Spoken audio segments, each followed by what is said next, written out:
Alhamdulillah wassalatu wassalamu ala Rasulillah wa ala alihi wa sahbihi wa mawalah.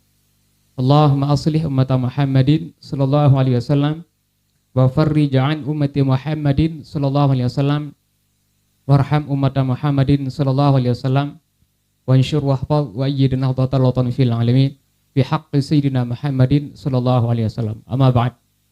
Para pemirsa dari semua, pada kesempatan yang sangat mulia ini kita akan membahas tentang studi kasus, ya, pelajaran terhadap kasus-kasus yang terjadi. Masih seputar tentang Ustadz Mizan Qudusiyah yang beberapa hari sebelumnya kami dapat informasi beliau kasusnya naik menjadi tersangka. Artinya beliau ada dugaan sangkaan melaksanakan tindak pidana. Seperti sudah saya sampaikan, ya, saya tidak mencabut statement saya, keyakinan saya dan sampai sekarang bahwa ucapan beliau itu masih merupakan ucapan yang multi tafsir, yaitu bisa memiliki interpretasi penafsiran, beberapa penafsiran, paling tidak 2 penafsiran. Ya. Sekali lagi, kata tain acong yang disebut atau tai anjing yang beliau sebut terakhir itu bisa jadi itu adalah untuk menyebutkan nama-nama makam yang diziarahi, dan yang kedua bisa bermakna penghinaan terhadap makam-makam yang sudah disebutkan sebelumnya. Nah, karena ini masih multitafsir atau belum jelas, untuk dijatuhkan hukuman terhadap beliau atau untuk dipositifkan menjadi orang yang melakukan tindak pidana, itu masih perlu dipertimbangkan dan didiskusikan. Karena ini menyangkut masalah hukuman. Yang namanya hukuman terhadap orang bukan hanya sekedar fisik saja, tetapi bisa itu menyangkut hukuman sosial.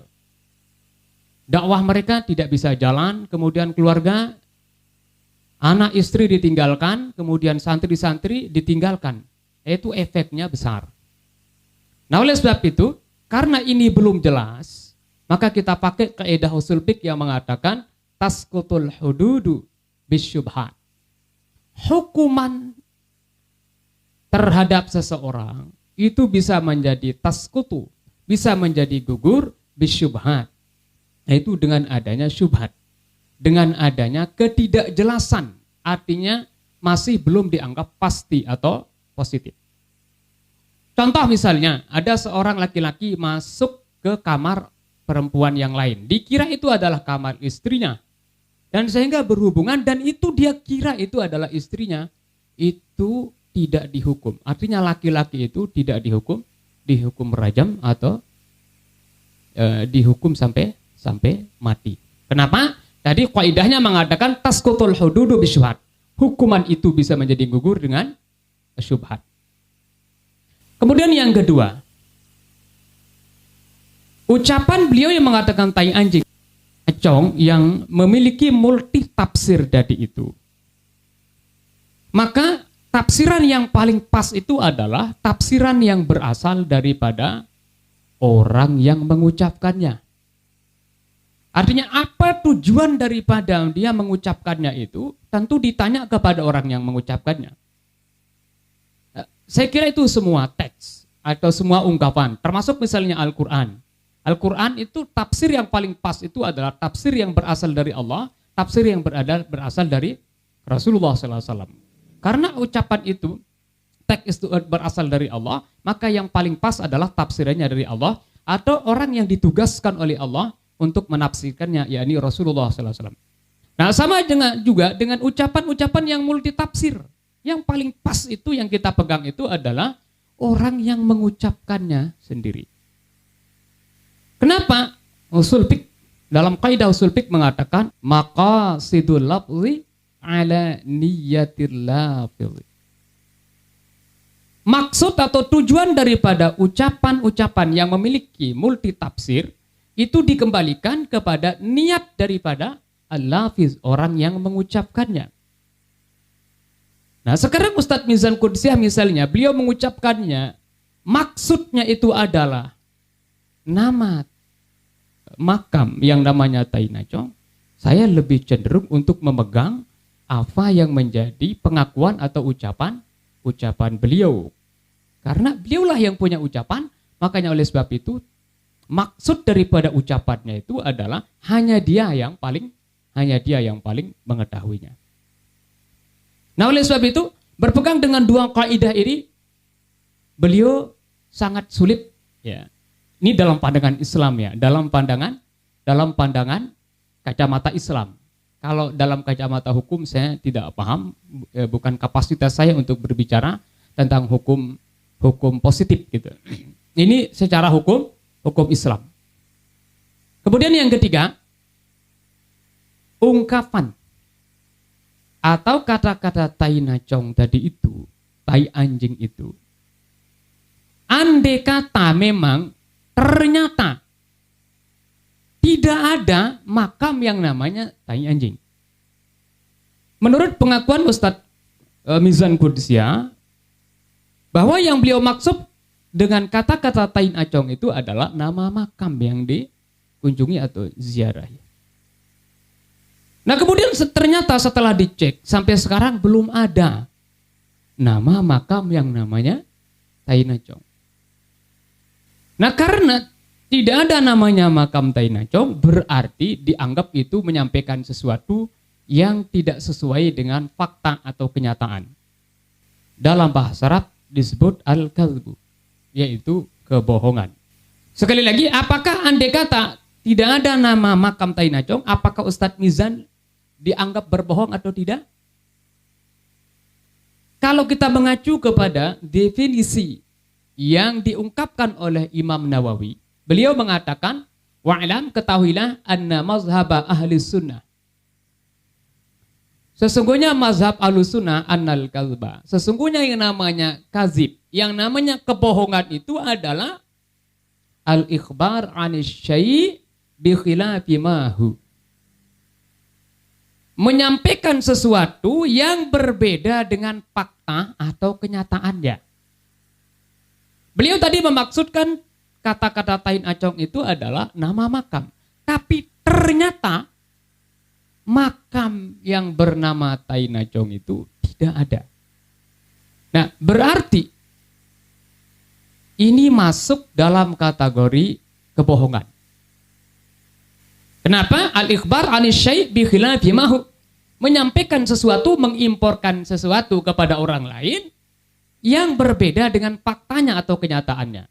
Beliau maksudkan ada makam namanya tai nacong, tapi ternyata tidak ada. Berarti ini namanya al-ikhbar anis syai' bi khilafi mahu. Menyampaikan sesuatu yang tidak sesuai dengan faktanya. Ini masuk dalam kategori kebohongan.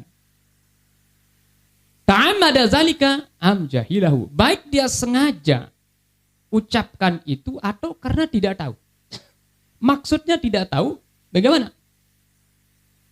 Maksudnya adalah ya, benar-benar bahwa menurut keyakinannya ada nama makam tai nacong.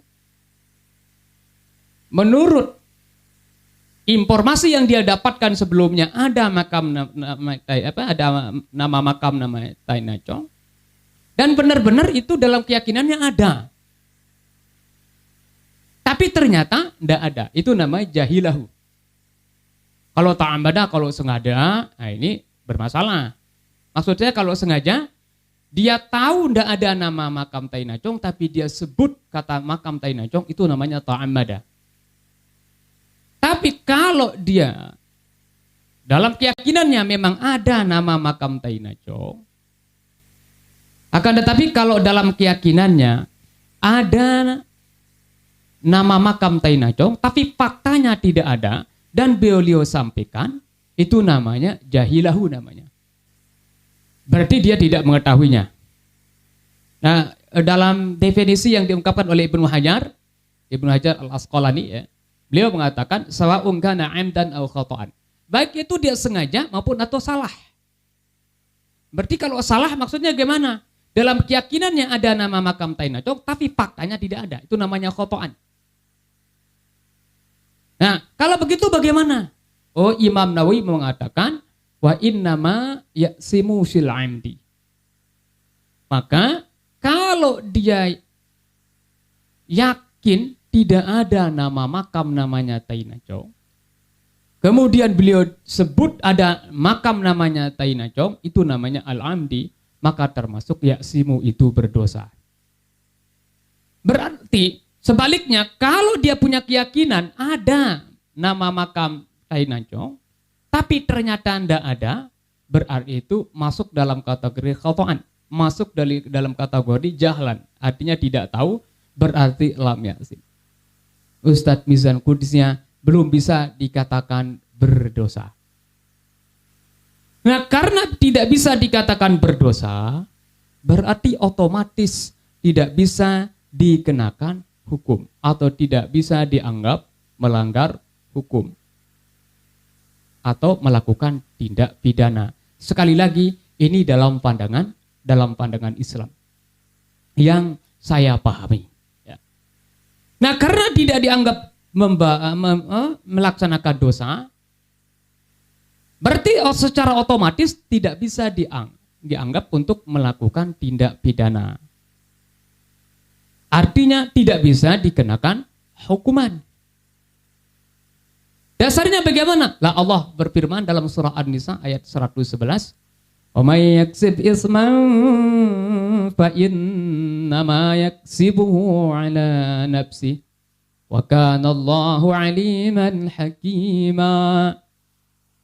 Wa may yaksib isman, siapa saja yang melaksanakan isman, sebuah dosa. Nah, ini dia benar-benar melakukan dosa. Fa innama yaksibuhu ala nafsi, maka apa yang dia kerjakan itu mudaratnya, akibatnya ala nafsi, terhadap dirinya sendiri. Tapi jelas tadi itu melakukan yaksib ithman, jelas melakukan sebuah dosa. Akan tetapi kalau kita berpijak kepada definisi yang diungkapkan oleh Imam Nawawi tadi, kalau beliau artinya tidak sengaja atau karena tidak tahu, kemudian beliau mengucapkan kata-kata Tainachong tadi itu, dan memang ternyata tidak ada, dan itu benar-benar berdasarkan ketidaktahuannya, maka tidak masuk dikatakan orang itu berdosa. Karena dia tidak berdosa, berarti tidak bisa untuk dikenakan hukum. Oleh sebab itu, Abu Ja'far menafsirkan ayat ini, wa may ya'ti dzamban ala 'abdin minhu. Siapa saja yang mendatangkan atau melakukan dzamban, sebuah dosa, ala amdin, dan dia lakukan itu adalah karena benar-benar secara sengaja. Wa ma'rifatim bihi, dan dia itu tahu itu. Misalnya dia tahu tidak ada nama makam Tainachong, tapi dia sebut itu makam Tainachong. Oh, kalau itu berarti berdosa, dan konsekuensinya itu adalah masuk dalam kategori pidana. Oh, kalau begitu bagaimana? Fa inna wabala zalika azam, maka akibat daripada dosa itu adalah aywa durrahu, durnya itu bahaya, mudarat daripada dosanya itu, wa khizyahu, kehinaan dengan sebab melakukan dosa itu, wa arahu ala nafsi, terhadap dirinya sendiri. Ini kalau benar-benar dia itu yaksibu ithman, melaksanakan sebuah dosa. Tapi kalau belum dipastikan atau pribadi kita pakai definisi itu belum dianggap berdosa, maka tidak bisa untuk dijatuhkan hukuman kepada beliau atau siapapun yang melakukan kebohongan, tapi itu berdasarkan jahlahu, berdasarkan ketidaktahuannya, atau khotoknya, atau berdasarkan karena kesalahan. Nah, mungkin sekedar ini tanggapan saya terhadap kasus yang menimpa beliau.